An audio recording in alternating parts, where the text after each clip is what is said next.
तो नमस्ते, प्रणाम आप सभी को हमारे यूट्यूब चैनल में कुसुम दिनेश ऑफिशियल चैनल में। तो हमने एक आप लोग के बीच में दर्द भरी कजरी सुनाने जा पति से पत्नी कैसे दर्द सुनाती है, अपने दिल की बात सुनिए आप लोग, और कैसा लगेगा आप लोग प्यारा से कमेंट करके जरूर बताना।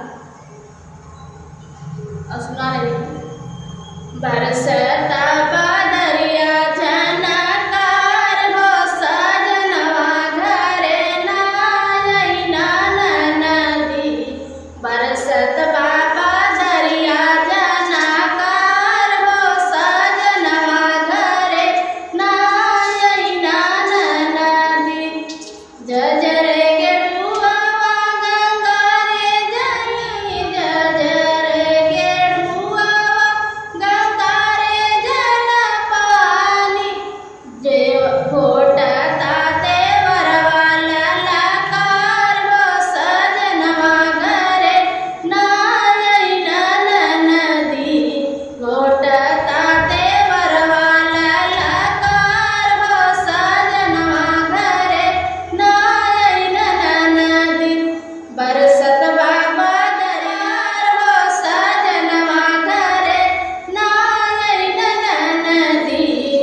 के लिए बाय बाय।